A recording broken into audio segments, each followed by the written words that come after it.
Hoje, dia 1º de junho de 2025, a Igreja celebra a solenidade da Ascensão do Senhor. Quem vos fala, Padre Diogo Maciel. Nós estamos reunidos em nome do Pai, do Filho e do Espírito Santo. Amém. O Senhor esteja convosco, Ele está no meio de nós. Conclusão do Evangelho de Jesus Cristo segundo Lucas. Glória a vós, Senhor.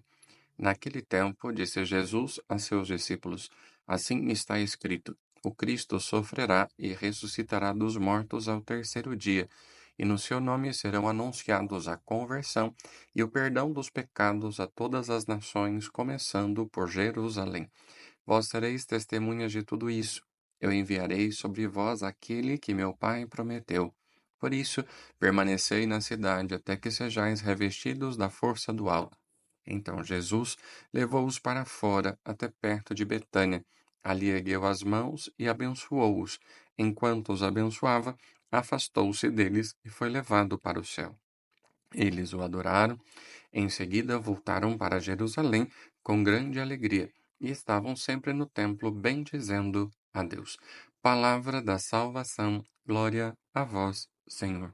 A celebração de hoje anuncia o fim do tempo pascal e nos coloca na dinâmica da missão de Jesus e nossa, que se iniciará oficialmente no próximo domingo com a solenidade de Pentecostes, quando os discípulos missionários recebem o Espírito Santo e vão para a missão até os confins da terra, simbolizada no tempo comum, que é retomado a partir do próximo domingo. A Ascensão do Senhor não é uma festa de despedida de Jesus, embora o clima litúrgico pareça ser de despedida. É a celebração da certeza de que Ele estará sempre conosco até o fim dos tempos, conforme vimos nas leituras de hoje. Já se passaram 40 dias da Páscoa, e nesses 40 dias vimos as sucessivas aparições de Jesus aos seus apóstolos, como que insistindo que eles não tivessem dúvida da sua ressurreição. Ele apareceu de diversas maneiras e foi num primeiro momento confundido, pois o coração deles estava ainda marcado pela dor. Foi confundido com um jardineiro que havia roubado o corpo de Jesus quando Maria Madalena o procurava no túmulo. Foi confundido com um fantasma quando entrou e se colocou no meio deles para encorajá-los para a missão, desejando-lhes a paz quando estavam carentes dela devido aos acontecimentos assustadores daqueles dias. Foi confundido com um peregrino ou andarilho, quando entrou na conversa dos discípulos no caminho de Emaús e fez arder seus corações. Ele foi confundido com um pedinte à beira da praia, quando os discípulos vinham de uma pesca infrutífera e o encontravam em pé, pedindo algo para comer. Enfim, foram muitas as suas aparições nesses 40 dias, e todas elas mostraram e confirmaram que ele estava ressuscitado entre eles e entre nós. Bastava mudar a maneira de olhar as coisas e o mundo. Mostrou-nos assim que o encontramos ressuscitado em diversas situações e circunstâncias do nosso dia a dia, no rosto de pessoas comuns, sobretudo das que sofrem e das pessoas simples. Mostrou-nos com isso que não precisamos buscá-lo em lugares especiais de manifestações teofânicas ou de aparições miraculosas. Basta crer e viver o que ele ensinou, e ele se fará presente. Eis um pouco do significado da ascensão do Senhor, o Cristo que veio e que volta para junto do Pai, confirmando sua missão e a nossa, sem nos abandonar ou nos deixar órfãos. Se antes, enquanto desenvolvia sua missão neste mundo, ele andou por lugares determinados, agora, com a ressurreição e a ascensão, ele pode estar ao mesmo tempo em toda parte com todas as pessoas.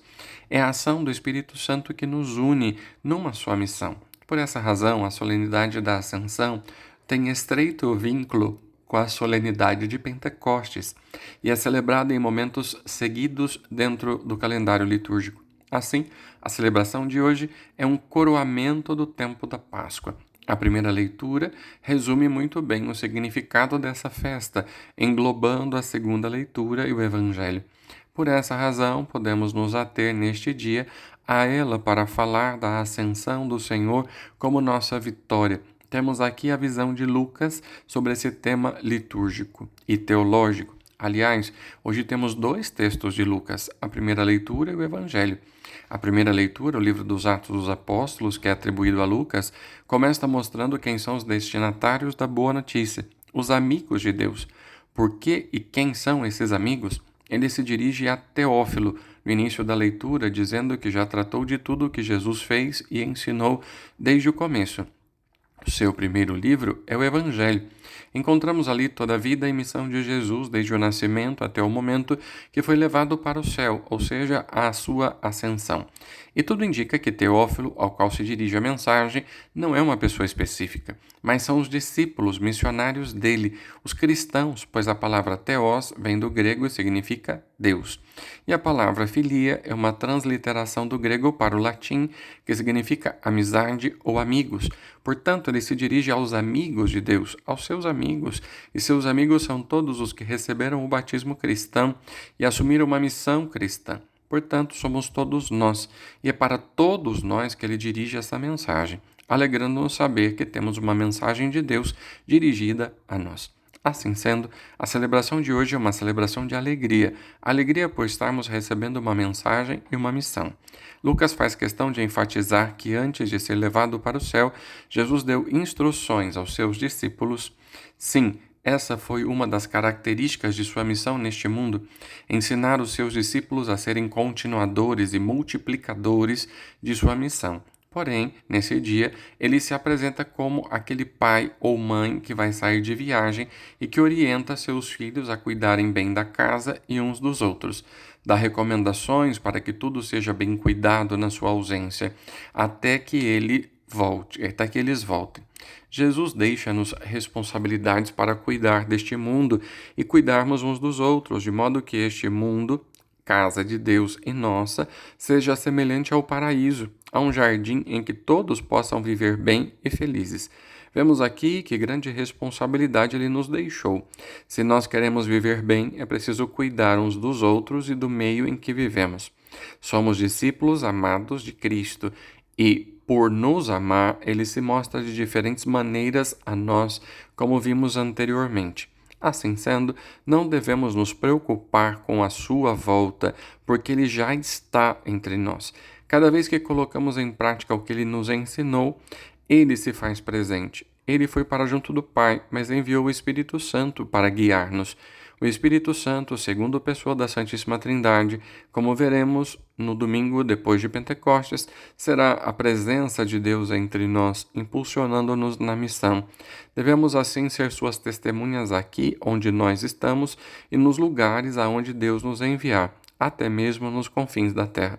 Ou seja, devemos ser discípulos missionários dele em toda parte e em todo o momento. Depois de confiar essa realidade aos apóstolos e a nós, ele foi levado para o céu à vista deles, diz Lucas na primeira leitura. À vista deles significa que tudo o que foi dito e feito, eles são testemunhas oculares e, por essa razão, não tem motivos para duvidar. Aquele que veio de junto do Pai, para o Pai voltou, deixando um legado. Porém, num primeiro momento, eles ficaram olhando para o céu. Essa talvez seja também a postura de muitos de nós, quando ficamos maravilhados com seus sinais ou com os acontecimentos que são sinais da sua presença. Mas não é isso que ele quer de nós. Ele quer cristãos olhando, não quer cristãos olhando para o alto, buscando Deus apenas no alto, sem olhar para o horizonte em sua volta e para a terra, lugar de missão. Uma religião que conduz seus fiéis a olhar apenas para o céu, sem ver e se comprometer com os problemas do mundo, é alienante. Ele quer discípulos comprometidos. Por isso aparecem os homens vestidos de branco que questionam a postura deles. Por que ficais aí parados olhando para o alto? Esse mesmo Jesus que eles viram ser levado para o céu voltará. Voltará em cada gesto de solidariedade, em cada atitude de acolhimento e amor ao próximo. Voltará sempre que vivermos o que ele nos ensinou. Assim ele virá do mesmo modo que foi. Que ele nos dê um espírito de sabedoria, como diz a segunda leitura da carta aos Efésios. Sabedoria para vermos Jesus que se revela no meio de nós e que nós possamos conhecê-lo de fato.